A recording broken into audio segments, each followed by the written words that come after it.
এই বামসামদেরকে বলতে চাই, কলিজা ছিঁড়ে ফেলবো বাংলাদেশ নিয়ে ষড়যন্ত্র করলে, ছিঁড়ে ফেলবো, জাস্ট ছিঁড়ে ফেলবো। বাংলাদেশের নাগরিক বৃন্দ সব সময় এই বামদের ষড়যন্ত্র বিষয়ে সচেতন আছে। সংখ্যালঘু রাজনীতি, পাহাড়ি নিয়ে রাজনীতি, আমাদের ক্ষতিগ্রস্ত দুর্বল ভাইয়েরা আন্দোলন করে, আর ক্রিম খায় হলো এই বাম শয়তানগুলো, ক্রিম খায় বাম শয়তানগুলো। স্বভাব তো যারা সংখ্যায় বেশি তারা শক্তিশালী, যারা সংখ্যায় কম তারা দুর্বল, তাই না? দুর্বলরা এক জায়গায় হবে, খুব স্বাভাবিক। কিন্তু ঘটনা হলো দুর্বলরা যখন এক জায়গায় হয়, ওইটার মধ্যে যে আবার শক্তিশালী সে আবার অন্য দুর্বলদেরকে ঠকায়। বিশ্বাস হচ্ছে না? হিন্দু বৌদ্ধ মুসলিম, হিন্দু বৌদ্ধ খ্রিস্টান ঐক্য পরিষদ, এই হিন্দুরা হিন্দু বৌদ্ধ খ্রিস্টান ঐক্য পরিষদকে এক জায়গায় করছে। দেখেন, এক জায়গায় করলো, আন্দোলন করলো, কিন্তু হিন্দুরাই সব চাকরি বাকরি নিয়ে নিল। খ্রিস্টানদের কোনো চাকরি আছে? বৌদ্ধদের কোনো চাকরি আছে? এক হিন্দুই আন্দোলন করে সংখ্যালঘু ফিলিংস দিয়া 32% চাকরি লয়ে গেছে। ঠিক একইভাবে পাহাড়ের ভাইদেরকে বলছি, সবাই মিলে আন্দোলন করেন না?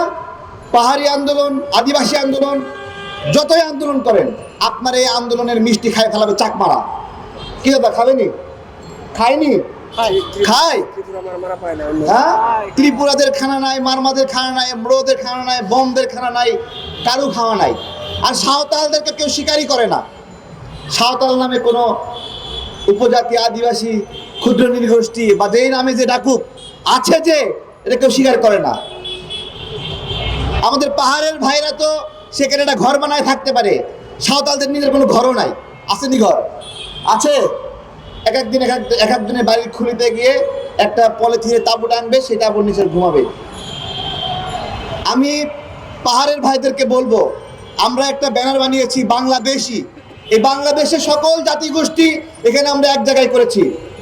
আপনাদের কাছে একটা প্রশ্ন করব, আপনার জমি এইখানে সারা বাংলাদেশের জমিদার ছিল, নবাব ছিল, অনেক কিছু ছিল।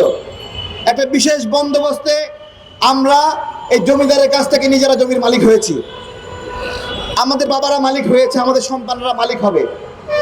পাহাড়ের ভাইদেরকে বলবো, আমরা তো হতে পারি, তোমরা কেন হতে পারো না?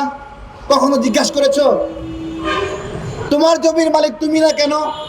তোমার জমির মালিক একজন হেডম্যান কেন? তোমার জমির মালিক একজন রাজা কেন? বলো। মারামারি লাগলে তো বাঙালি পাহাড়ি লাগে যায়, কখনো তো ওই পাহাড়ি আর রাজা মারামারি লাগলো না, পাহাড়ি আর হেডম্যান তো মারামারি লাগলো না। তো তোমার জমি আমি খাইছি না রাজা খাইছে? বলো, তোমার জমি আমি খাইছি না রাজা খাইছে? পাহাড়ে বাঙালিরা গিয়ে থাকে, জমি কিনছে, টাকা দিয়ে জমি কিনছে নাকি? কে বিক্রি করছে? ওই হেডম্যান বিক্রি করছে, রাজা বিক্রি করছে। তো বাঙালির আগে, বাঙালির বিরুদ্ধে মিছিল দেওয়ার আগে আগে রাজার বিরুদ্ধে মিছিল দিলে না কেন? তোমার স্বজাতির রাজা তোমার জমি বেচে খাইলো, কিছু কও না কেন? তোমার